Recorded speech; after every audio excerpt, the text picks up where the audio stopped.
Hello, everybody, and welcome to What's the Story podcast. This is WTS 269, and my name is Danny Murray. And I'm Graham Merrigan. Mero, how are you this week, my friend? Good, excellent. How are you? Yeah, doing great, man. Doing great. I'm, what is it? It's Wednesday as we record this, so we're halfway through the week. And it's a bank holiday weekend, Mero. It's a bank holiday weekend.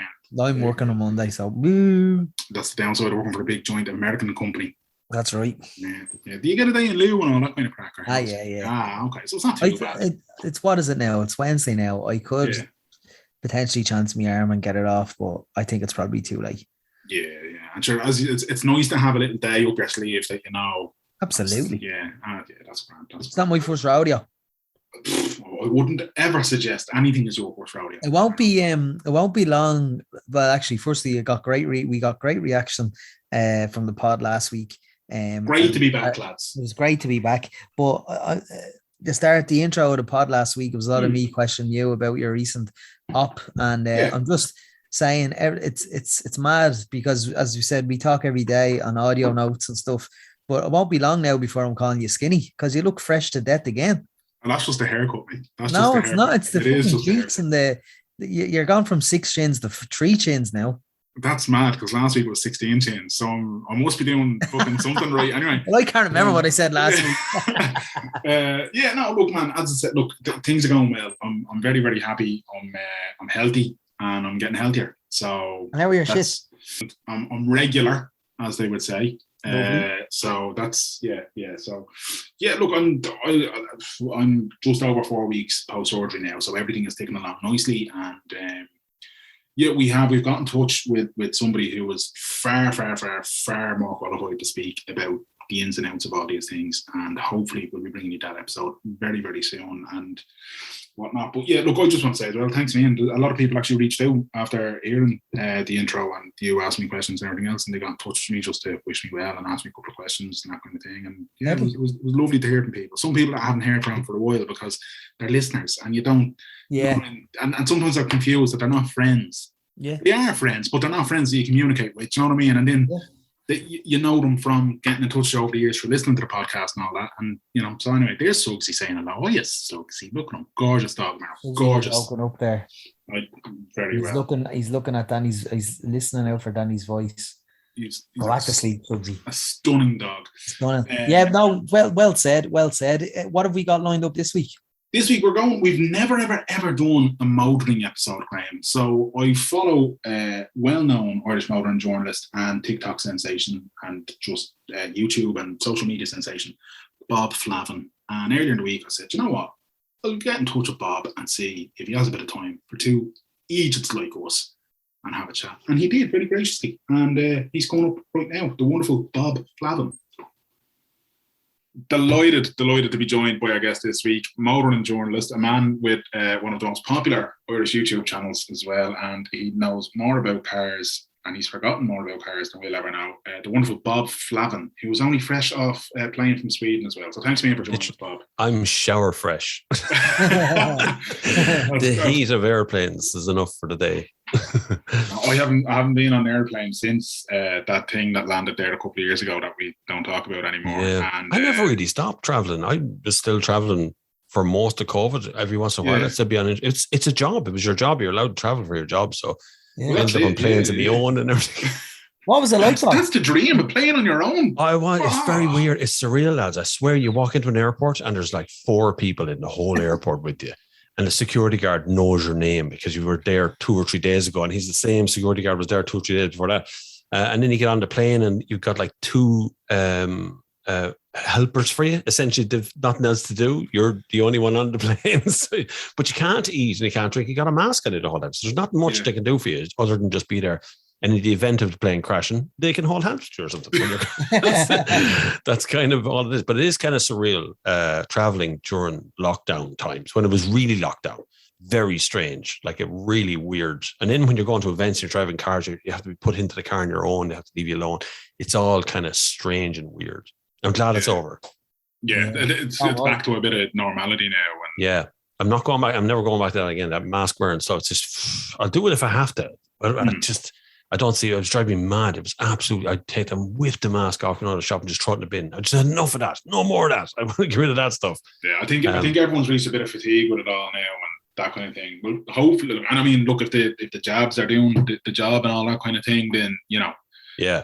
But yeah, it's, I'd say traveling now, because you had the experience of it when, like you were saying, it was empty airports. It's horrible now.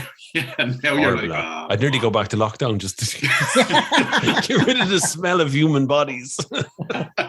Because Sweden, I was in Sweden. Sweden didn't do lockdowns or masks or nothing, right? They were the outlier of Europe, so they didn't enforce any social distancing, nothing, right? They stuck a couple of notices up here and there on shop doors, like you're entering the premises, good luck. But they didn't do anything about it, and they still haven't. So when you reach Sweden, essentially only foreign visitors are wearing masks. They're the only ones in the airport. You'll see some of the foreign visitors who come in from different countries come in wearing a mask, and then they realize no one else is wearing a mask and just wander around the place. So they've got they say it didn't do anything to them. They got essentially the same results we got, whether they wore masks or not. So did lockdown work? Who knows? But the Swedish have a different way about it, but the Swedish airport in Stockholm is enormous, and Stockholm city is a huge sprawl of a thing. It goes on forever because it's all out in islands. Water's a massive feature. They have an archipelago there of islands that are all out on the edge. It's all part of Stockholm in Sweden, but you could be in a hotel on an island connected by a bridge to not mainland, another island. So lots of little tiny islands. So it's quite hard to navigate around Stockholm. So for visitors, if you're going like for 2 nights or 3 nights or something, you're probably not going to see a whole lot other than the main city centre. It's so hard to get to places. It's a vast country. How are you? Because obviously, as you said, you're shower fresh. Are you allowed to say what car brought you over there, that kind of thing? Yeah. I was over to Kia. Kia Ireland brought us over to Kia Europe to test the new EV6 GT. So it's a full electric car. People might be familiar with the Kia EV6, which is the one that's been out recently. There's an Earth model and a GT line model. It's full electric, a 77 kilowatt hour battery. So it does about 450 to 500 kilometers range. But the one that I went to go look at is the fast version of that car. So they're bringing out a sports car version of it, and it's 585 horsepower.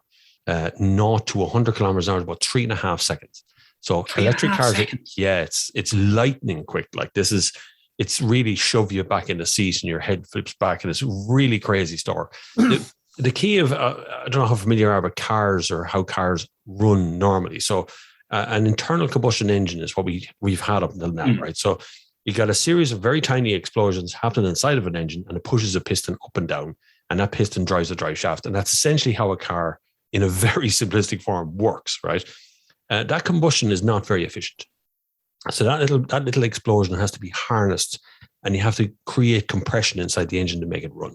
If that compression is not created, you're not getting power. You don't get power to the car. So an internal combustion is only about 50% efficient. The rest is lost in heat. The car gets so warm, it has to dissipate all its heat.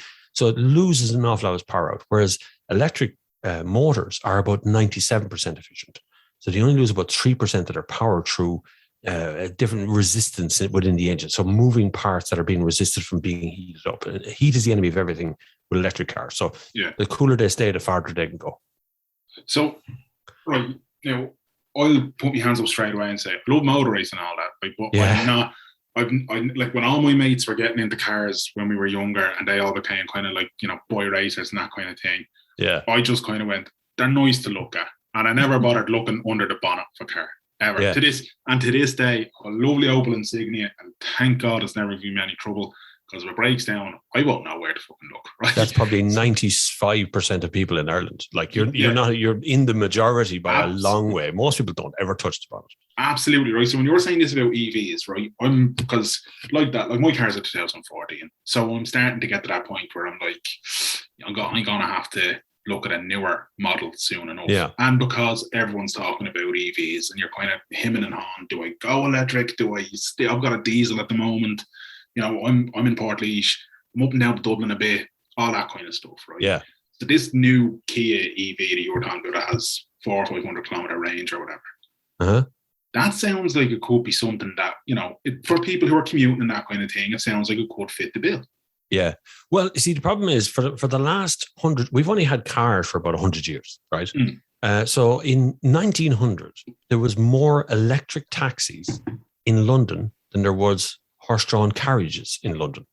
So battery-powered vehicles were around first, long before the internal combustion, because battery-powered vehicles are much simpler.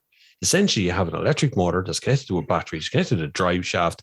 You press a pedal, it goes. There's no gearboxes, there's no clutches, you don't have to have a limited slip differentials, right? You don't have to have. We do these days because there's just so much power in it now. You need to kind of tame the power a bit. But the old-fashioned ones were so slow anyway. They're just a little bit faster than a horse. But the problem was they were running on disposable batteries. So you ran the battery flat, you threw it in the bin, put another battery in, and off you went again. Right? That's it. Then we got renewable batteries. So, but what happened there was the First World War, right? So in 1916, we all went to war, and batteries were useless on the front line. So we invented the internal combustion engine, put into vehicles that could move troops long distances and food. And then we decided we wanted to fly with these little engines as well. So we put the piston engines into airplanes. And when you did a barrel roll, all the fuel went into the engine and went on fire and it crashed. So then they figured out they could do that. That's what because you can't turn the car upside down. All the fuel will come out of it. Right? So just follow. That's what they did with airplanes. They put an engine in it, took off, done a barrel roll, went on fire and just burned that. Every day's a school day, Merrill. Yeah, so, absolutely. And so we continued because of the First World War, we continued with the internal combustion engine, not with batteries. So batteries fell apart. And people like Thomas Edison was involved in the first batteries. Henry Ford. Thomas Edison set up Henry Ford in his first job. And the two of them worked together to make battery electric vehicles. But then the Model T Ford came out and that was very popular. And then they just started making Model T, which is internal combustion. But now we've come full cycle. We've realized internal combustion, if you burn it, it creates carbon. Whatever you're setting fire to, carbon is created. Whether it's a fireplace or a car, if you burn it, you create CO2 emissions. You also create NOx and other kind of bad particle stuff.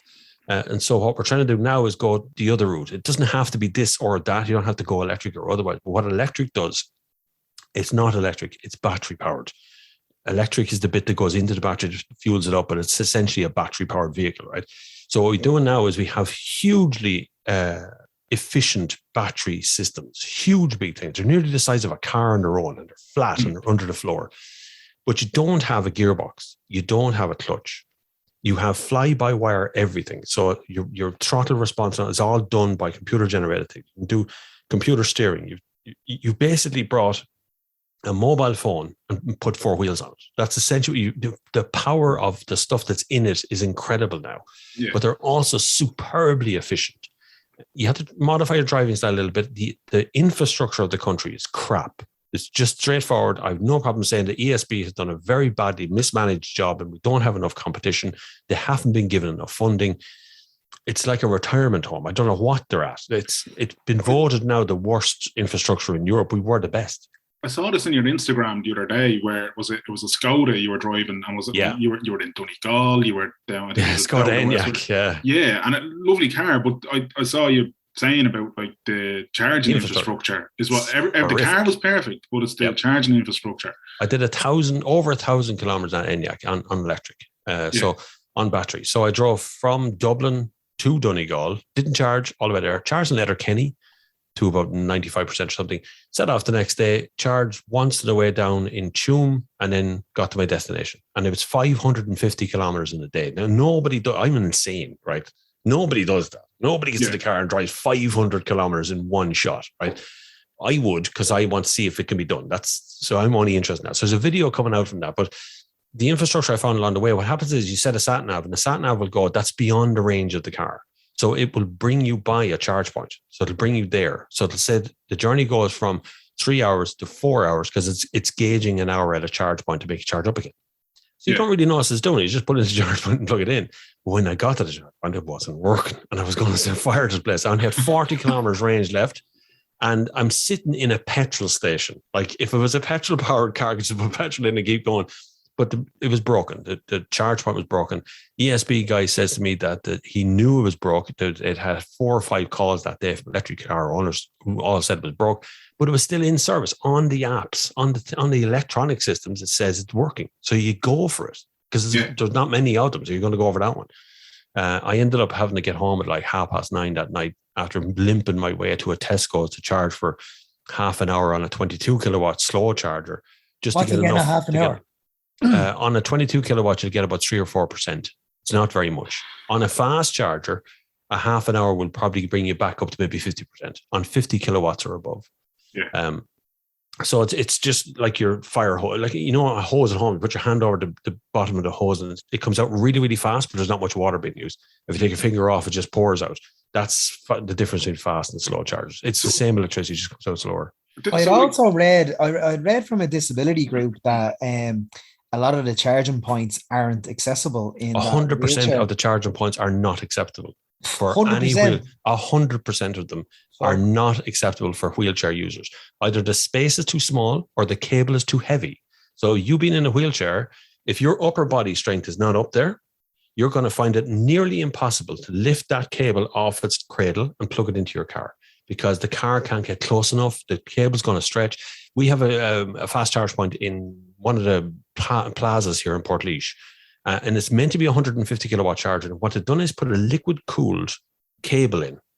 Now, liquid cool is good because it keeps the cable cool while it's running, but it also makes the cable the diameter of a big sausage, like a huge big Frankfurt, like weighs a ton. I struggled with that one. So I can't imagine anyone who's, unless their upper body is just average size and they're used to lifting heavy weights, they're going to be okay. But anyone else who's... Well, I was shopping around, like I got a Skoda Superb last July, but I was shopping around for an electric car, and I didn't even consider that the ports were not accessible. I was only looking out for what journey a full charge would get me and stuff like that. 95% of your journeys will be charged at home. Realistically, because that's your cheapest electricity by a long way, right? So you could be paying 18 to 20 cents per kilowatt at home. You're going to pay double that at a charge point out the street.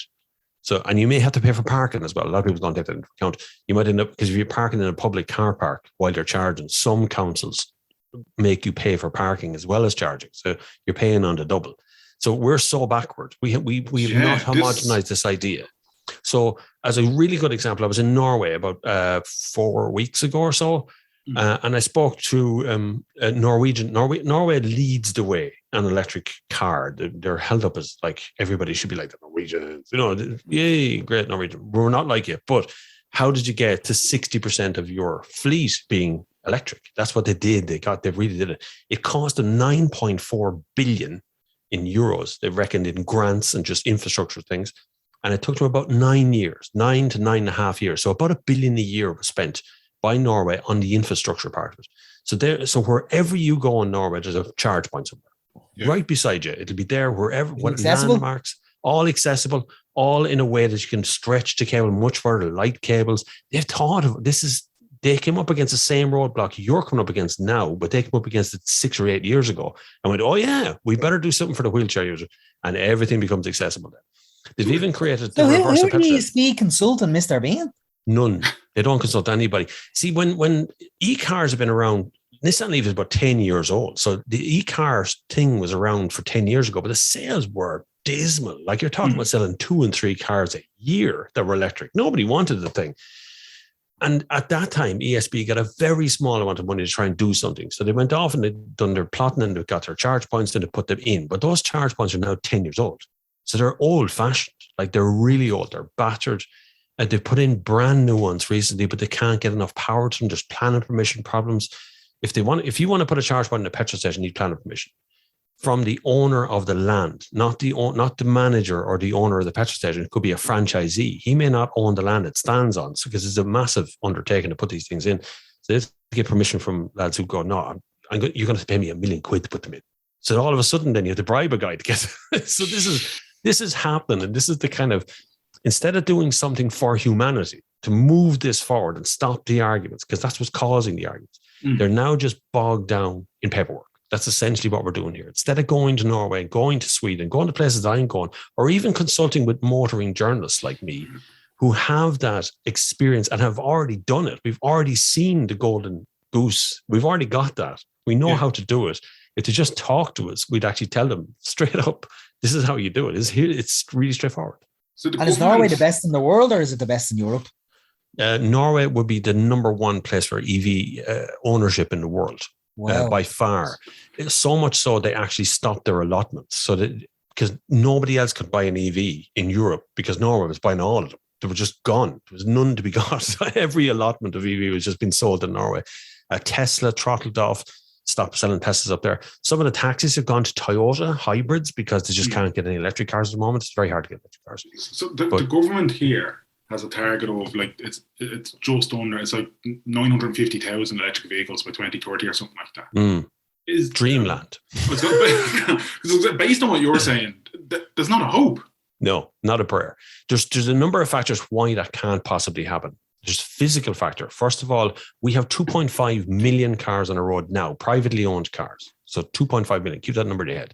So to get 1 million EVs on a car, we need 1 million owners to get their petrol-powered cars off the road, or 1 million owners to buy a second car. That's the only way we can do this. Yeah. So then we have 3.5 million cars on the road, and 1 million of them are EVs, right? So we've increased the amount of cars instead of we need to stop making new things. We need to stop with these stupid targets because it's not going to work. So if you were buying a brand new car right now and you wanted an EV, you're going to spend a minimum of 40 grand to start you out. That's if you want a brand new EV. If you're looking for the thing I was driving today, it's 75,000 euro. If you want a good BMW, it's 120. I definitely don't have 120 grand lying around for. So nobody does. This is the PCP bubble. This is this personal contract plan. They're spending the money. Nobody has that kind of money. That PCP stuff is. They're firing money out. It is. Mad. It's a bubble, and it's happening every day, and no one even knows it because you're flipping your car over 3 years now. You don't really notice it, but that's the only way out. So you have to go into debt to save the world. Essentially, is what you're being told. You know what I mean? So if you're being told to buy an EV, you're going to have to go into debt at some point. So if you own a car now and you actually own it and you're not paying it, that's a big decision. That's the family holiday gone because you want to buy an EV. You know what I mean?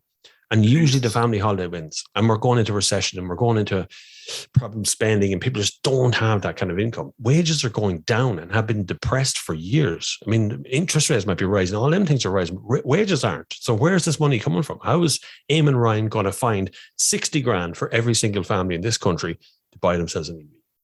So, and there are grants, but they're a bit weak sauce, are they? Well, you get 5 grand of a grant on your first EV. Okay. The EV can't cost more than 50,000, I think it is, or 55. That's the maximum amount of it. So far, we've spent 61 million euro in Ireland giving grants to people to buy EVs. The vast majority of people who bought EVs already are very wealthy people. Yeah. They work in tech companies. They earn about 100 grand a year. They're very techie people, or they're very wealthy people just buying an EV for fun. Now we've given the Americans of the world. Yeah. We've given these guys, these really wealthy people, the grant, and we're not giving the grant to people who can't afford to buy a car. Yeah. It's the complete opposite of what I should be doing. It's supposed to be means tested. Like, it's the Norwegians have taken away their grant entirely. They're just going to cancel it now because most people have bought an EV at some point and they don't need a grant anymore. So they're going to save themselves that kind of money. We also get this 5,000 euro off VRT. That only benefits the dealership, really. So essentially we give about 10,000 euro off the car. So if a car sticker price is 60,000, it's 50,000 essentially. Right. But the dealers will just give it a sticker price anyway. So you don't really see that grantee saving thing. They're just going to cars 53,000 euros. But that's including the government grants. So it's actually 63,000 euros. So you're buying like the old 5-door family hatchback for 25 grand that dad would have bought to drive the kids and the mom up the work. That traditional old thing that's now dead and gone. The car itself is also dead and gone. That 5-door hatchback just doesn't exist for 25 grand anymore. Now it's 35 minimum. That's a petrol powered one. That's why cars like Dacia you see them everywhere because it's the most affordable way to have a new car. And if you're coming out of a 10-year-old car, if you've got a 10-year-old car now and you get into a Dacia, it's ultra modern. Like, it's got touchscreens, it's got Apple CarPlay, it's got cruise control, it's got active cruise control, it's got absolutely every mod con you want in it. But they managed to build them much cheaper, much more affordably in the plant in Romania is where they're all built and they're brought over here. They're very proud of their product in Romania. I've been there a couple of times in Romania. They like their Dacias. You say something wrong about Dacia, the Romanians come. They don't like that. Yeah. So, like, is it realistic to think then that like EV numbers are going to go up dramatically over the next even 5 years, or is it a case of like if you build it, they will come, but they haven't built it, so we need massive investment in infrastructure. We need massive investment in training. A lot of people who are buying EVs are buying from a dealership who only think in numbers. And I don't blame the dealership. They just want to sell cars. They don't care if the car is powered by fairy dust. They just want to move cars, right?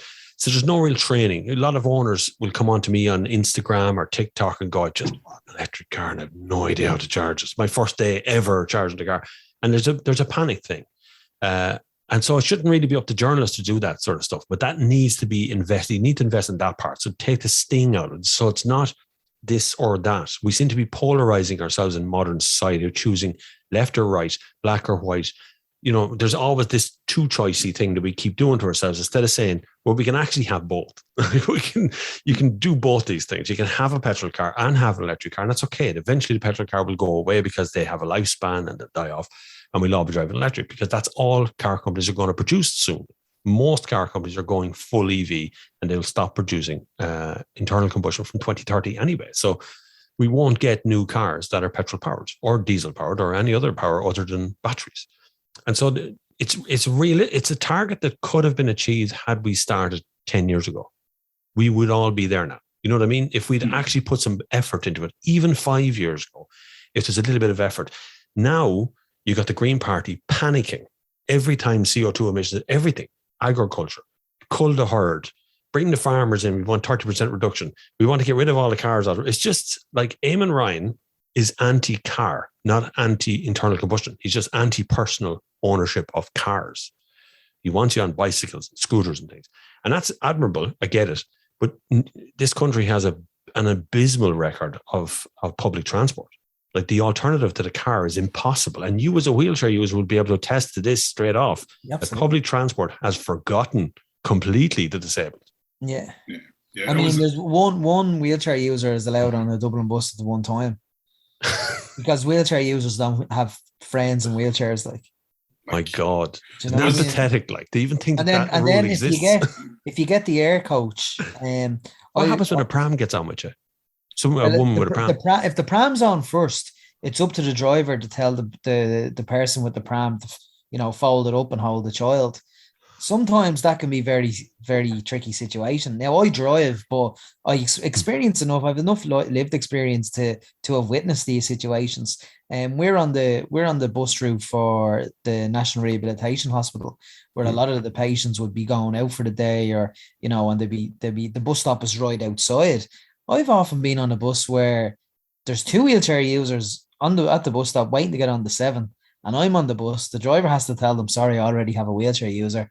Then the next bus comes along and only one of them can get on the bus, and then the other bus behind that. Do you know what I mean?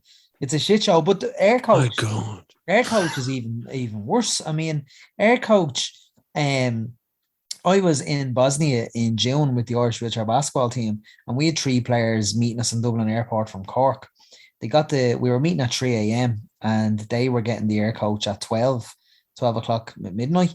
And the air coach rocked up, and your man looked at them and said, nobody told me about yous.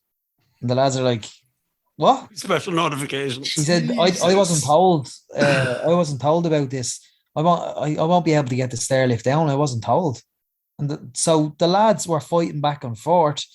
There was 2 wheelchair users and one minimal disability, and the 2 wheelchair users had to bum up the stairs of the airport to get on it, because the driver wasn't aware, wasn't told, because there can be a delay in getting the special lift at the back of the air coach down. I had an experience about 10 years ago with air coach where 6 a.m. going into Dublin Airport, I rocked up and he said to me as well, nobody told me. I says, what do you mean nobody told you? He said, nobody told me I had to get the lift ready. So my friends, luckily my friends were there, they lifted me on.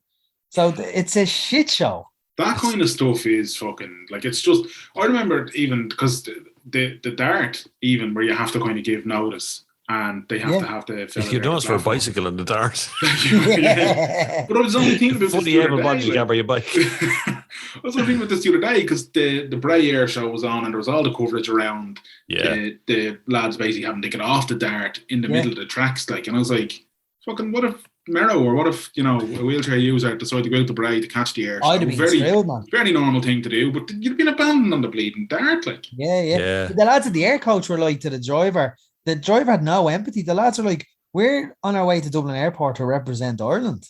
Athletes. We're athletes. and the two lads, one of them was a double amputee, had to bum up the stairs. But there's my problem with kind of the way it's represented, the way everything is represented. And we do enough to tick the box, and then we let it go. We're supposed to treat other humans, like we want to be treated ourselves, right? Yeah. So if my brother or sister, uncle, aunt, wife, whatever it is, was disabled, I would be in a different mindset all the time, simply because you're thinking, you'll think like a disabled person because it's very close to your life. But because for a lot of people, there's no connection to it at all until you see it physically in front of you. Someone coming at you in a wheelchair and you go, oh, look, there's a wheelchair user. It's only at that moment that people start to think about what they can and can't do. Yeah. And that's unfortunate for us because we don't build infrastructure around disabilities. We don't think about the levels of disability, which, like I was saying earlier, a heart condition can be a disability. You can have even like pacemakers could be counted as like a disability these days. And they're all very common, but they're invisible. You can't see that. You can see a wheelchair. There's the big difference between it. You can see it coming at you and it becomes this thing that we need to understand that people are just normal people trying to carry on their daily life. They have a wheelchair. You were saying there, Bob, as well, that the infrastructure for the transport and for electric is just isn't there. And you think that the likes of the government or whoever the stakeholders are would get in touch with people like you for advice and how do we do this, what's your lived experience. That's the same as wheelchair users or people with disabilities. Why aren't we involved in the stakeholder and leadership meetings to bring this in? For example, Irish Rail have bought a fleet of trains. I think they've brought them in from Japan, a secondhand fleet of trains that aren't accessible. Brilliant. It's 2022 and Irish Rail, who have a notorious shit record for people with disabilities, whether it's you have to plan your travel 24 hours in advance, whether it's the lifts not working at stations, they go and buy another fleet. Like there's fleets available in Berlin. I've been in European cities. I've been all over the world at cities where trains, public transport, the platform comes out from under the train and goes down. It's automatic. I seen it in Sweden the other day. Literally, the express train takes 18 minutes to get from the airport to the city centre of Stockholm. And as it pulls up, it's so fast that this thing just comes up and the guy steps out and he goes like, thumbs up to your man, and the door shuts and they're gone again. It's just really fast. But there was a wheelchair user there. And without batting an eyelid, the little ramp and zinc out, on he whopped, and the little ramp disappeared again. There you go. It was instantaneous. There was no one involved. The wheelchair user did it all by themselves. They had no minders with them, no one else with them, just rolled on and rolled off. It's mad. It is. It's just it's even in the car industry when cars are being developed. Is there any I mean, my first ever car was a Ford Focus. It was a 3-door Ford Focus. And I was told a person with a disability had a say in the development of that car. And they always bring them on. They always have disabled people on the design team, on the engineering team. They're always there. Yeah. Most car companies, you'd be surprised how, I know car companies get an awful bad reputation for being very bad for the environment, but they're actually incredibly inclusive things. As a unit, as a thing, a car company has everyone working from across every kind of spectrum you can imagine. All backgrounds are minded. Like they've gone to not using leather anymore. That's essentially gone now. They're going to use, we call it pleather. I don't think it's actually what's supposed to be called. We call it pleather. It looks like leather, but it's not. It's synthetic stuff. They have vegan interiors. They have LED interiors that are not going to do it. It's all recycled materials. They use old donkey jackets and plastic bottles and stuff, recycle them, turn them into dashboards. That's what they're doing. So they're doing their bit for the environment. They're on the cutting edge of that. And every single time the car design, the measurements of doors and stuff is all they talk about, is how disabled people can use this car, use this vehicle. Is it suitable? They'll just tell you straight out, it's just not suitable. We didn't design it with that in mind. We designed it as a race car. We're sorry. We'll cut it in half for you and put you into it. It's fine. Then whatever needs to be done, they get it done. They'll sell the car. But also they're so diverse. They've got a list of priorities. I know designers show you sketches and stuff, and there's actually pictures of the cars behind me here. that can't be possibly driven. They're crazy looking yokes, those kind of prototype yokes. But then at one point, like the two of the chief engineers that I know working for car companies are both wheelchair users. So these guys, they understand exactly what has to happen here to make this. But you have to also remember that the vast majority of people who are going to buy a car are not disabled. So the primary audience has to like and enjoy driving the car. So there's certain cars that are really lend themselves very well for disabled drivers. Skoda is one of them. It's been a top priority for Skoda for something like 30 years now. To have disabled friendly, they'll re-kit your car for hand controls, all that stuff. That's all in their packaging. That's you can actually get it as press release and stuff from Skoda. So unfortunately, you have to pay for them separately. Yeah, I know. Yeah, isn't it crazy? We don't do it. You just think, just put them in. It's not that hard. Just put it in. It's so easy. But there's always, if there's money to be made, someone's going to try to make money of it, and that's unfortunately what happens. But now, what they've done as well with the hand control system, Bob, is that like. In my latest car, so previous cars, I've called a guy from Laois, actually, Tom McLaughlin. I've asked Tom, and Tom has done my adaptions. He literally comes out to the house, takes the adaptions out of the old car, puts them in the new car, job done, 300 quid or whatever. But now the government changed it that Motability Ireland are the only people that can do that now. Oh, some sort of health and safety or crap, unless I bring my car to Tom in Laois. How are you supposed to drive the car without the hand controls? There you go. And you're without a car. You're without a little round of applause. Going down that road as well. When you buy a new car, you're actually without a car for 2 days because they take your old car. They bring it out to Motability Ireland, and then they bring the new car out. They do the changeover, and then you get it back.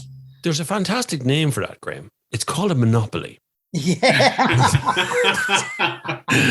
That's quite simply. Why did the government ruin it all the time? For even Tom told me on the phone he's down so much money because of this. Because he used to be able to go all over Ireland and do his adaptions on the driveway of the homeowner of the owner of the new car, and now the owners have to go to him, so he can essentially only do the disabled people at least. He can only do that now. See, somebody in a health and safety, if you employ a health and safety officer, they're going to do something to make their job worthwhile, right? So, when someone goes in, we need a health and safety officer, and all of a sudden the health and safety officer is looking at the windows and the doors and the plug tops, and all of a sudden there's a pile of rules that were never, everybody knew the rule, but now it's written down. So now somebody's actually, you may not stand on the plug top or whatever it is. And that's exactly what's after happening to your system. Somebody lobbied somebody to say it's not safe for some random dude to turn up in a car park and fit adaptions. You must use a registered supplier, which is what we did with electricity. We've done, electricians, gas suppliers, builders, they all have to go through some sort of health and safety course first. They have to tick the box. We're back to ticking the boxes, guys. And they go and tick a little box and they go, well, now you know what? He's safe. Thumbs up there, everybody. Great. So when there's a crash, we blame the guy who was actually safe. But we do this, Irish people particularly do this to ourselves all the time. It comes down to health and safety. It comes down to ridiculous rules. There's so many rules and laws now. No one knows them all anymore. Like you don't know the rules anymore. It could be anything. Too many to keep track of half the time. Yeah. But I'm gonna not to use a modern phone. I'm gonna change gear a little bit. Bob. Oh, good God! Yeah, Jesus, very echoey there, Danny. That was a good link. Sounds like you're in the basement, Danny. I might as well be. I'm in what is our spare room, which is essentially Oksana's makeup room. Like it's all it's used. It's meant to be the home office, but it's used more for her putting on her face and getting the dungeon. Just call it the dungeon. That's where all the action happens. I should be so lucky. But there's a lot of lovely cars out there. Like it seems as though a lot of car designers have kind of looked at it and said, all right, we have the formula for making cars look decent. Everything catches your eye on the road now. Well, they use a lot of lights to do that these days. A lot of LED things happening and shapes and stuff. They're trying. It's like a Christmas tree, So, but there's been some howlers over the years, right? There's been some absolute dog ugly cars over the years, and the one Nissan Tida's one of them, but the one I will always put the Fiat Multipla. Right? Yeah. 2 camps on that one, mind you. It is an ugly car, but when you drive it, it's got 6 seats. You can put 3 people in the front. Like it's crazily big. It's a van. That's a van. Yeah, it is. Yeah, and you could get loads of things in the boot, and you have massive doors. You could throw a wheelchair, prams, whatever you wanted to. It was just a really practical car, but from the outside. It's fine if you were the driver, you didn't have to look at it. But everybody else is like, oh my God, that thing's making me feel sick. I was still buying a brown Fiat Multipla on the M50 one day, and I was like, oh, fuck, it's bad enough that it's a Multipla. They made fucking 2 of them, you know. They made a really ugly one, then they made a slightly less ugly one to give it a good shot at making it look as normal as they could. It still looked ugly. It's like the Italians are kind of strange with car design. But there's no sell-on value on those, is there, Bob? No. Even the Fiat Panda as well. Like, there's no selling value. Old now is cool. So memorabilia and stuff is worth money these days. Things from the 80s and the 90s stuff are suddenly become cool. The decades I grew up in now are the cool decades now. Everybody wants to go back to the 80s, do their hair like in the 80s, and do, you know, or they'll go back to the, but we do that every 20 years, we do that. So in the 80s, the 50s was cool, right? In the noughties, the 80s and 90s are cool. So we just subtract 20 years off, and that's what's cool. So now all of a sudden, the Multipla, the Pandas, the little Fiat 500s, the Bambinos, the real small little old-fashioned cars, they're going for huge money because there's none of them left because they all turned into a bag of rust. That's just rusted on the ground. Little pile of rust, you swept it into a thing and threw it in the bin. That was the end of your Fiat. But any ones that survived now are worth a fortune. What would you say is the biggest shite box you've ever driven? There's 2. Nissan Tida would be number 1. It was a car that was Nissan at the time was broke. Nissan had been broke for a long time. Nissan was Datsun, and they were bought by various companies and run into the ground. And Renault bought them and tried to steal all their money. They had a terrible time. So they got rid of Primera, which was a sort of a big saloon hatchbacky thing we had here in the country. Almira, all those kind of stable cars they had. They got rid of. They were on like the early 2000s. Oh, there was loads. They had a great fleet. Like they had Micra, Primera, Almira. They had tons of these cars, but they were rusty. People lost interest, and the design wasn't great on them. They aged badly. And then they brought out the Qashqai, which I call the cash cow, because it just like it made the company. It was the only car they sold for a very long time. Still today, it's their number 1 selling car. Juke is in there as well, but Qashqai is still out in the front. But because they got rid of the Almira, the farmers were going, hang on, I can't put a sheep into the back of this Qashqai thing. This isn't happening. Where's my saloon car? I want a car with a boot on it that I can put an old bale of hay into. And these were the people who were buying Primeras. You'll see pictures of Primeras with hay sticking out of them, sheep and goats and things in the backseat. There was none. So Nissan went, we don't want to have fun. We stopped making the Primera. So they looked around their little toy box and found this thing called a Tida that they only sold in India. And they went, there's the car. Guess what? We have a saloon again. So they brought in Tida. Some people went, oh, deadly, saloon car, and bought the car. I got sick in my mouth because it's the ugliest, weirdest car I've ever seen in my life. You drive it, it's like driving a big tin can, huge, big echo inside. It's all plastic. It was designed for a totally different market, but they only brought it here because they could suit that market. So that's the number 1 car that's just like offensive. But I've made a gag out of it now. I make TikToks about it now. You know, I go when I see it, Tita go up the road. I do it every time because it's still on the road.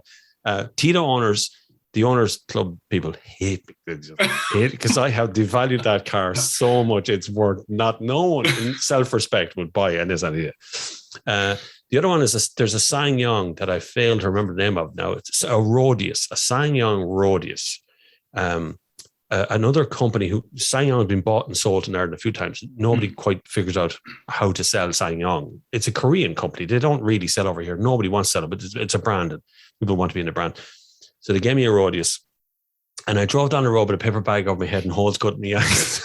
I wouldn't try to do it. It's so ugly. It's so ugly. It's just beyond hideous. And only taxi drivers could possibly want it because it has 8 seats. That's the only reason that you buy a car is pure practicality stuff. Like I'm a fan. If you're not looking out the window at your car and desiring it just by looking, if you don't think it's cool, then it's a crap car. You should be, when you're driving on the road, looking in the big windows of shops and go, whoa, look, that's a fucking cool car. And I'm driving it, bitches. That's what you should feel. That's what a car does. It's freedom, but it also can be cool. So if your car's not cool, you need a better car. It's just that simple. You're buying the wrong cars. And when you're writing review for that Nissan and it's bad, are Nissan getting onto you? No, most car companies just want you talking about their brand. They really want you to say, like Nissan make great cars now. They have the Aria out, they have a new Qashqai, there's a new Juke out. These cars are really, really good. And every car company has what I would class to be a duffer in it, a really bad car that they've had in their history. Somewhere back there, you'll find a thing that was a really crap car. But they'll usually go, yeah, you're right. It wasn't a great car. It's okay. We've moved on from that car. We stopped making it. We're making new ones now. These ones are good. So they're usually pretty good about that. But some car companies take it personally. There's some car companies like, say, Hyundai Ireland, who don't particularly like what I say because I give out about their cars. Really? They're the number one selling car in the country. Wait, what is it? It's the Hyundai Tucson is the number one selling car in the country. More to do with the fact they had them in stock than people really wanted just that car. Yeah. Hyundai managed to hold on a good bit of stock. Toyota managed to hold on to a good bit of stock. So the top 5 cars in Ireland is a Hyundai Tucson and then 4 Toyotas. And it's because there was stock of those cars over the lockdown. When all the factories closed and everything, there was a bit of stock. So they got a head start on it. But now you go into a Tesco's now in a Hyundai Tucson, you're going to park beside a Hyundai Tucson. They're everywhere. You'd lose your car in a group of Hyundai Tucsons. You have to press the button to make the lights come on, just to see which one is yours. I had Hyundai for years and it was very reliable. They're very reliable, yeah. Because I play basketball, I wanted a big boot, so I had the I-40 Estate for years. Then they stopped making the I-40 Estates. They did, yeah. They were giving them to the guards as well, and now they had to replace them with Tucsons because they don't make the I-40 anymore. And the contract was there with the guards for I-40, but they're not making it now. See, everybody moved into small SUV, into that lifted up. Everybody shifted to that. Crossovers. Yeah, they're everywhere. They're absolutely horrible. Everywhere. Most of them are horrible to drive as well. What to do is the body remains the same. So like there's a Yaris, Toyota Yaris, normal one. Then there's a Yaris Cross, which is the I can't say off-road. It's still a tiny little Yaris, but it's just little up. So they put the extra suspension into it and put some plastic stuff on the outside to make it look a little tough for the city. The city environment, as if it's going to turn into a zombie apocalypse on the city. I got to need something plastic on the side so I can kill the zombies. That's the way they think. They think that's going to appeal to a certain younger generation. When I just say, just buy a Yaris. It's a good car. Just buy the Yaris. It's cheaper and will do exactly the same thing as the Yaris Cross. These crossover cars, man, they're so. It's all the Qashqai's fault. It's the Qashqai. It started the whole thing off. That started the crossover generation of people. It's to the point now though, where like that, because I said earlier, kind of my car's getting on a bit, and I started looking, and everything that I started to look at was bringing me to the crossover. It's bringing me to that Peugeot 3008. It's bringing me to the Qashqai. It's bringing me to the Tucson, the Opel Grandland, I think it is, or Crossland, or one of them. See, they're all good cars, but if you look at numbers on those cars, Danny, right? So they're all small. So they're all small hatchbacks, but they look big. They visually look large, right? And so if you look at a Skoda Octavia estate or an i40 estate, they're vastly bigger than a Hyundai Tucson. It's a bigger car. There's more space inside because they're slightly longer, slightly wider. They got 3 proper seats in the back. They're much more practical things. And even lifting things in and out of these crossovers, because they're slightly taller.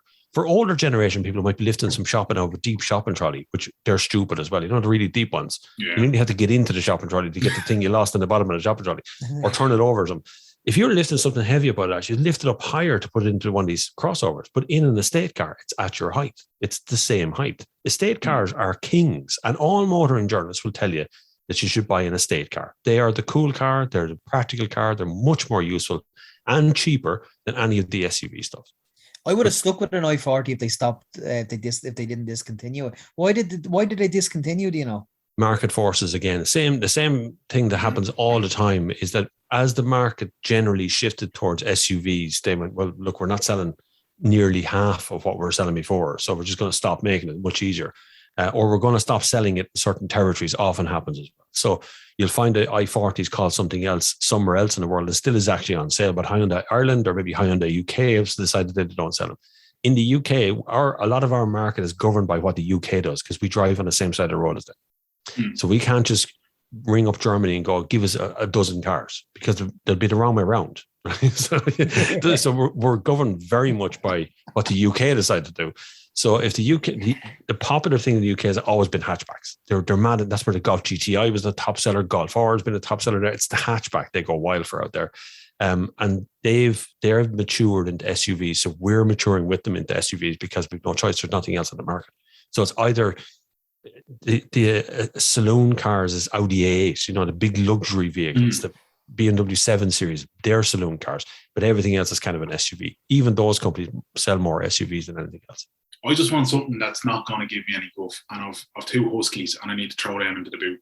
And once I can do that, I don't care what badge is on it. There isn't a single SUV crossover SUV that you could buy that you can fit those 2 Huskies into. 100%, no way. Estates, yes, but the small SUVs, no. You're going to have to go up to like BMW X5 size car, or Audi Q5, something in the that is actually an SUV to accommodate that. It's the shape of the car.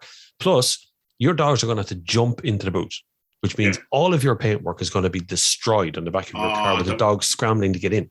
At the back bumper of my car is there's a little tool you can buy. There's a little carpet thing you can buy for your dogs, by the way. You should look it up. It sort of velcros to the floor of your car on the inside, and you just unfurl it so it covers your boot. And they jump on the blanket, and the blanket stays in the boot. It's about 4 years too late, but I must look into it anyway. Modern journalists know everything. Yeah, that and getting dog hair out of the car. Dog hair is horrific. Oh my God, man. There's never been a good solution. Still isn't. The only thing I've found is like a squeegee you use for the windows, and you can it's the rubber, whatever that does. But that's the best bit of success. And even at that, there's still a bit in it. When if I'm passing this thing on, God help the person. You just got to love your dog more than your car. That's it. Otherwise, drown the dog and you have a nice clean car. Yeah, I definitely won't be going down that road. You see, once you're offered with the choices, if the choices are not difficult, then you go, well, I guess I like the dogs more. Exactly, yeah. I'll settle for the dog hair. We've taken up plenty of reading, Bob, but before we go, we'll more than enough time for you. We'll chat about something nice and light-hearted, and that is petrol and diesel prices. What? Like at home, earballs of just go, oh my God, no, don't talk. Right, so at the weekend, a well-known garage that is named after a fruit had a special offer on. Now, I saw you put up on, because there's 2 of these garages in Portlaoise, and you were up at the one near the hospital, and you put up a thing. Yeah, chaos. And I was down at the newer one at Junction 17, and I was this is fucking bedlam, this is, right? Yep. But the fact that people were like willing to sit like in those queues and try to avail of this offer just put into my head, it put it into perspective how bonkers the whole petrol and diesel price situation is at the moment. Yeah. Is it ever coming back? Is it ever going to come back? It has to. The problem is, so they're blaming the Ukraine supply issue, right? Because Russia would have been one of the biggest producers of gas, and they don't necessarily produce a lot of oil, but they refine a lot of oil. So they turn oil into petrol. They're pretty good at that. They've done that for a long time. They're not the only one. OPEC countries, which be all of the Saudi Arabias and things, they produce far more oil and petroleum industry stuff than anyone else on earth, right? And they can turn the supply up and down as they please. They have meetings and they sit there and go, we're going, and they tell you, it's on the news. Barrels were restricted today by 100,000 barrels. And they literally tell you, we're not giving you as much petrol we did before, so go on there now, enjoy yourself. The Americans have gotten into the game. The Canadians are in the game. They're all trying to supply oil. Brent crude oil went down in price. It goes down in price every single day, but our petrol price remain high, and they keep blaming the Ukraine. It has to come back down, but there's another force operating right now, which is the getting rid of the internal combustion engine. So that other force now has come in from Green parties across Europe. So Green Party Ireland is not solely responsible for the Green Party policy. It comes from Green Party Europe. So they have to follow the European idea of what the Green Party has to do. So, but they have to amend it to make it work in Ireland. And as I said before, our Minister for Transport, the man who is responsible for making the rules and regulations around how we move around this country, is anti-car. Any kind of personal car. He's anti-truck. is near enough anti-bus, right? It just seems to be this really poor idea to put someone from the Green Party in charge of transport who doesn't understand transport, right? There, you've got that. There's a problem. You need somebody who understands how transport works to be a transport minister, because they make rules about trucks and buses and trains and planes and everything, right? So frustratingly, in Ireland, we pay some of the highest prices for fuel in Europe. Every other European country have amended their tax laws, rules, regulations, given gift cards, they've given whatever they can do to make it possible for people to drive to work.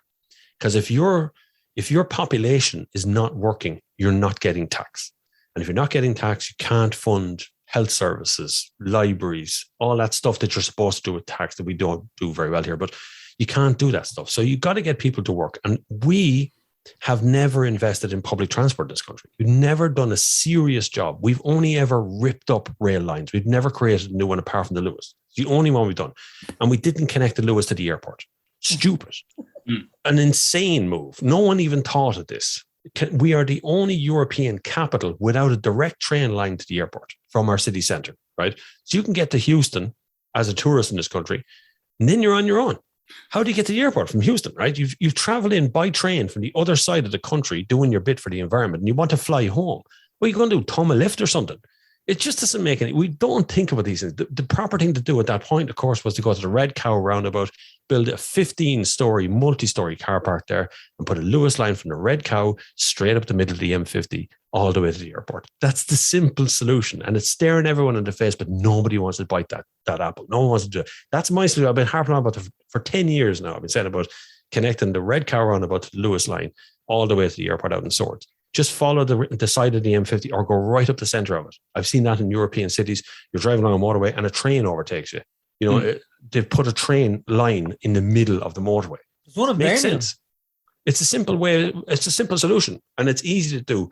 But we don't want to do it because it costs money, because it takes years to do these things. But it's just so hard, and they just want to get re-elected. So they go, petrol prices have gone up in the Ukraine war. They divert you to everything, but they're not really doing anything to improve our lot here. We elect people to represent our interests in government. Okay, so you elect a Laois representative, a Kildare representative, and they're meant to represent your interests up there.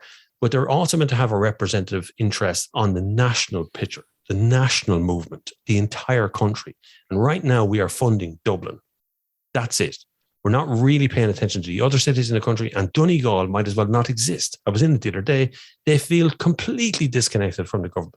Totally. All the decisions that are made, none of them are there to help Donegal. Yeah. The only way to Donegal is to drive. Well, that's the other side of it. You ever see the rail map from 100 years ago? And there's so many trains. Isn't it terrifying? Yeah. And now it's, as you said. And now we turn them into cycleways. We do. The Waterford cycleway was a train track. That's what we did. We literally ripped it up and, wouldn't it be cool to have some bicycles going on here? Instead of going, no, hang on, we need a fucking train. And now we're going to put on train tracks again. Everyone in the government seems to work in 6 months. They go 6 months from now, we're going to do this. No one ever thinks about 10 years from now, what it's going to be like. In 10 years' time, our population is probably going to double. Okay, the world population has essentially doubled since I was 1970. So 1975 to 2000, or sorry, to 2020, the population has gone of the whole world from 4 billion to 8 billion. So we one of those videos that like tracks pop. It's like one of those kind of, it's like a graph, but it's going up by each year. And like you're right, it gets to the 70s and suddenly it just it inflames. And it's in the next decade, it's going to go back down now. So the biggest problem we have now is the birth rate has fallen off a cliff. Yeah. Okay. Now that's coming from society. It's coming from people making choices where they would have been forced into marriage and forced into having a family 4, 5, 6. They're not forcing themselves to do that. They're making lifestyle choices of not getting with a partner at all. Maybe not having any kids. Maybe only having one child. So the population increase is not going up at the rate it used to. But we're still making 6-month plans. We're still not thinking about what we're going to do for our generation when we're all dead and the next generation is long. Are they still going to be ripping up train lines? I don't think so. They're going to be looking for ways to move themselves around. It doesn't involve one person sitting in a 2-ton car for an hour and a half, setting fire to a whole heap of petrol. That sounds insane, but that's what we're doing the whole time. We do this every day, right? We get in the car and we drive unnecessarily to some little office that we don't need anymore. And we discovered during the lockdown that we realized the reason we're having this conversation and we're not sitting in the same room together is simply because we've invented every way that we have to not need transport. We don't need offices. Having an office in the middle of a city sounds ridiculous now. When you start thinking about how stupid that is, right? You could have an office anywhere. You don't even need an office now. We still somehow, we got rid of shirts and ties, right? We got rid of the kind of formal shirt and tie thing. Now we just need to get rid of the office stuff. That needs to go. You need to meet in a coffee shop or something. It's much better. It's much better for the environment. It's better for everyone. It's I've said it constantly. The best thing that happened during COVID for me was like that getting to work from home and realizing that commute every day is just. I tricked myself into thinking this is just what you do. It's normal. Everybody does it. It's normal.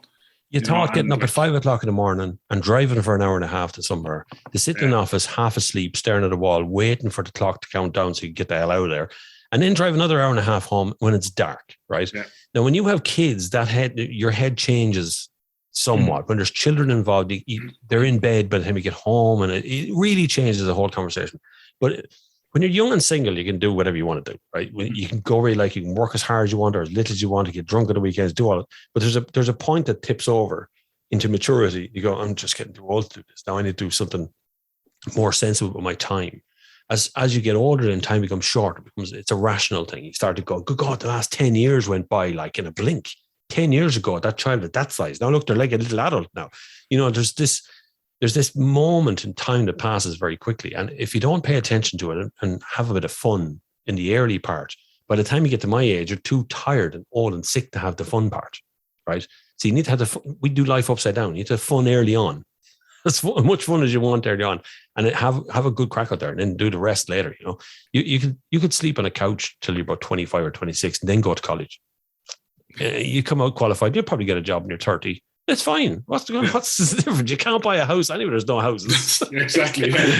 What's the point? It's the housing is something we'll leave for the next one. Jesus Christ. That is a thorny topic. Everything's thorny in Ireland. Everything is thorny in the world at the moment because the population of the world is in transit. Yeah. So we are migrating at a higher rate. And I know it doesn't seem like in Ireland, we still see there's people coming and going. The Ukrainians are coming. It seems like a lot of people, and it seems like a lot more foreigners in the country. But actually, I was speaking to a man yesterday who, for all the world, looks like a fellow who walked out of the Philippines. Right, just came from Southeast Asia somewhere. Let's say his physical description is a Southeast Asian person. He was dressed, he had flip flops on, shorts. The whole thing looked like he just came straight out of somewhere in Southeast Asia. And he had the thickest Dublin Tala accent you've ever heard in your life. The pictures did not match the sound at all. Right, it's totally different. And that for me is weird because I actually remember meeting the very first time I ever met in my life an actual black person. So I can remember that. It's my lifetime in Ireland. That was in Kildare Town when I was a kid. A very, very dark, heavy-set black man got off a bus by mistake, thought it was Nace. And the whole town went, oh my God, that's a black person.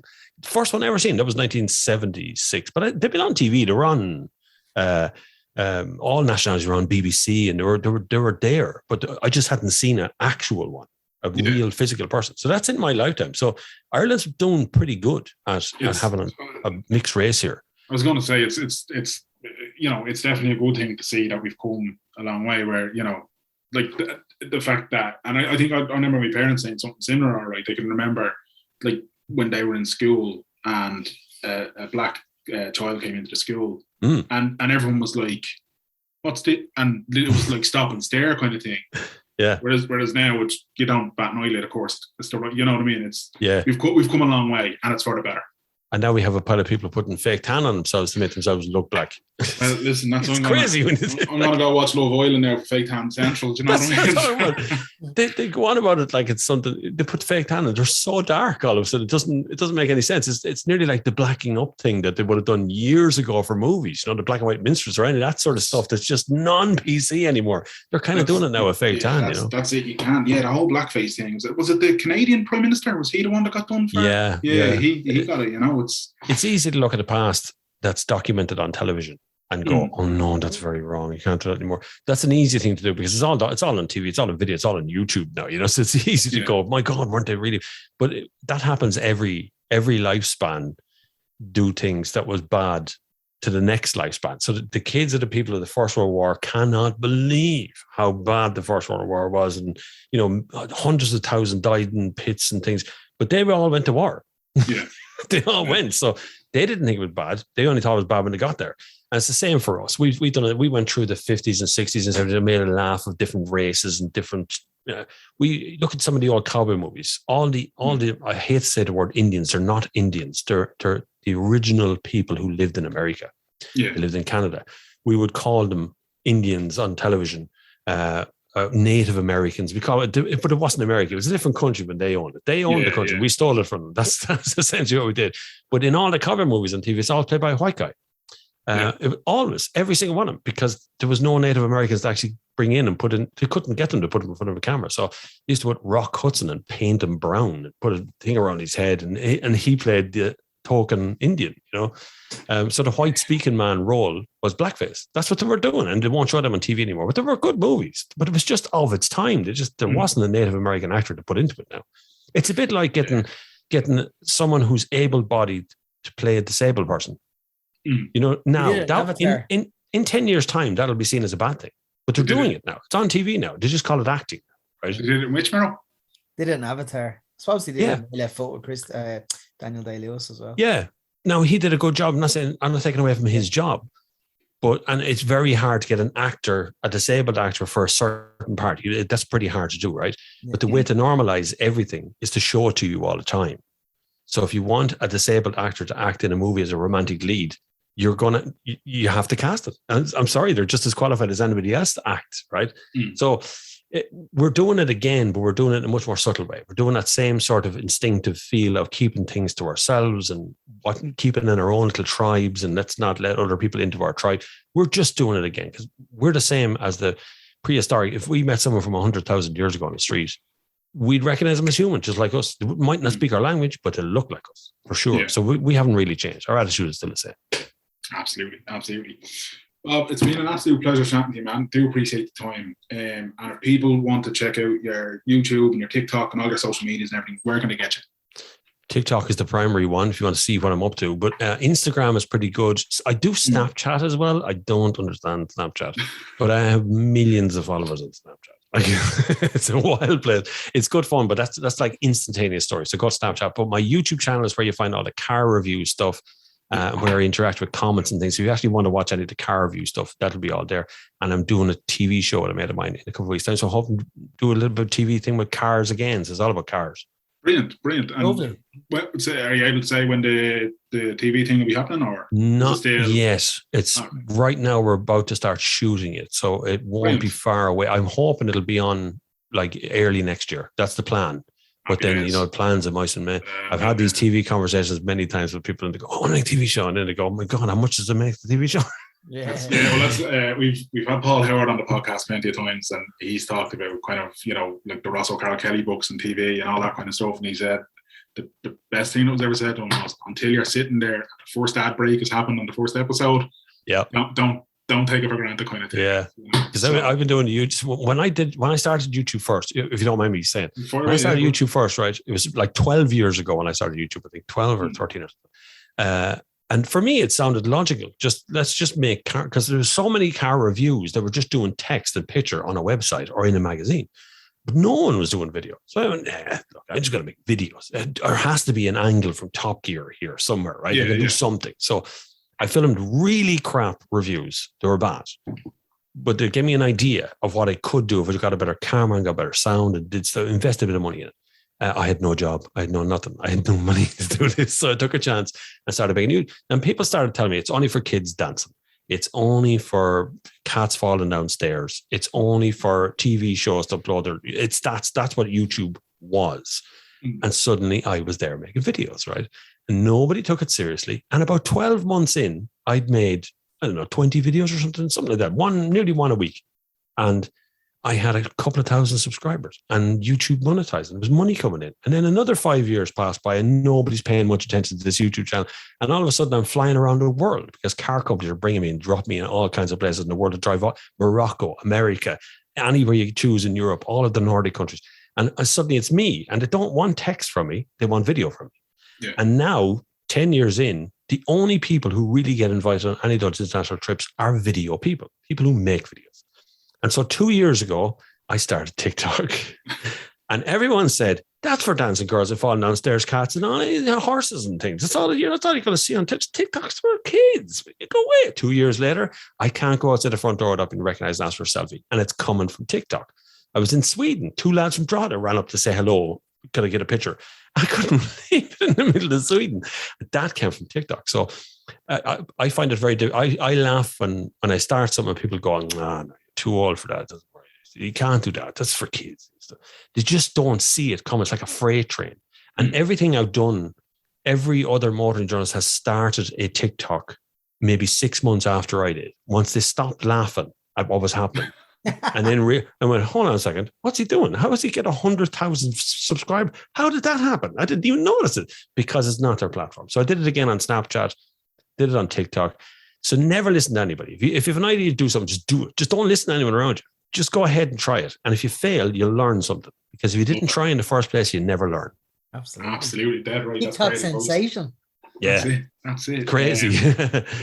I have a brilliant story. I've never really told anyone. I didn't tell anyone on this podcast. I have a brilliant story about TikTok, how it started, because I answered a question and it's like a scoreboard. So it's just a number goes up, views, subscribers, and things. And I woke up one morning and I had 9,999 plus written on the screen.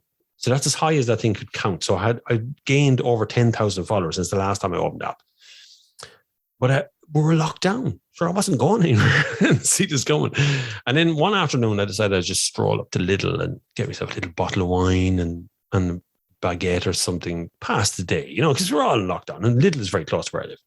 So I stroll up town, a couple of lads beeped horns, passing by. I'm thinking, how do I know him? I don't know that lad at all. Where did he come from? To pass me by. I get the Lidl, I go in and buy me a little bottle of wine and talking to the manager. The girl behind the counter, she goes, you're Bob Flavin on TikTok. And everybody's doing it. And they're all going, what the fuck? What's going on here? I come outside the door and Lidl car park is just jammed with cars. And there's a queue of people to get a selfie with me. You're in lockdown. They're just all phoned. Bob Flavin's sound. Bob Flavin. And I'm going, what's after happening? What they do? I thought there's something wrong. But it was just TikTok. I didn't realize what was after happening during the lockdown because I hadn't been outside. Yeah. No one had seen me. Everyone knew I was in Port Somewhere. No one really noticed me walking around the place before. Now all of a sudden I got to go outside the door. It's calmed down a bit now, but it was the sensation. It was crazy. Like absolutely you said, wild. 2 lads from Drogheda in Sweden last night. Yeah, and a guy on the plane, and they talk to you like they know you. Just the thing, They talk to you like you're a mate of theirs. They meet every week, and then you stand there. I stand there like an old man, going, "Do I actually know this guy, or is this a TikTok moment after happening again?" So you don't know. You kind of go. It could be Jimmy or someone you've met 2 years ago. You just forgot the guy. But he's going, yeah. It's terrible around here, Bob. Yeah, sure. I'm just on a plane in the middle of Sweden. Yeah, it's terrible. Yeah, I fly over here the whole time. Sure, in my car at home. And you go, do you know me from TikTok? Yeah. Oh, that's all right then. Go ahead. Keep talking. It's fine. I don't have to remember your name. That's it. Well, that's the one thing. Yeah, not being able or not having to remember people's name definitely brings a benefit. I'm used to that, so never expect me to remember anyone's name. People walk up to me in the middle of the street and go, I met you at a car show 2 years ago. Do you remember me? No. No, I don't remember last week. If I happen to bump into you in the middle, I'll just pretend it's from TikTok. Don't worry. Yeah.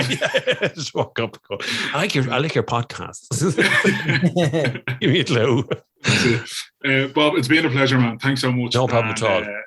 Look forward to it. And you have a podcast coming back as well. So I was meant to say it to you earlier. Yeah, I'm going to put together a few podcast things. I'm actually making more than one podcast. So I'm going, you're in the right zone where I'm heading for right now, because I think podcast is the way right now. I think podcast is going to replace television. I think television will be null and void in 5 or 6 years' time.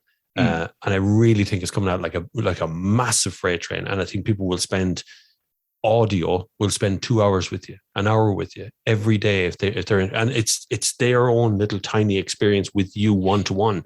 They don't get it on television. They don't get it on YouTube. They get a little bit of it on TikTok, but with a podcast, a very personal thing. So I think what I'm going to do is end up creating maybe 3 or 4 podcasts. Want to be a motoring podcast with a friend of mine, Mark Noble. We're going to talk about cars. Oh, yeah, Nobby, yeah. Nobby on cars, yeah. We're going to talk about cars and things. So me and him are getting together to do that, just finding the schedule time to do that. And another one is more about humans. So what it is to be a human in modern society, which is nothing at all to do with cars. But we're not going to be talking to all kinds of people. Just put together a big guest list for that. Absolutely, man. Brilliant, yeah. And you're dead right. That's like the one thing me and Mero have always said about this is the amount of people that when they listen and they, message you or whatever, and they say they were trying to almost interrupt the conversation. They feel like they're part of it. And that's the beauty of it. Said that. Like that, it's that kind of thing. And we always love that kind of stuff. So truly, your podcast is very, very good. I listened to a couple of episodes after you emailed me. I went straight in and I started having a root through the episodes.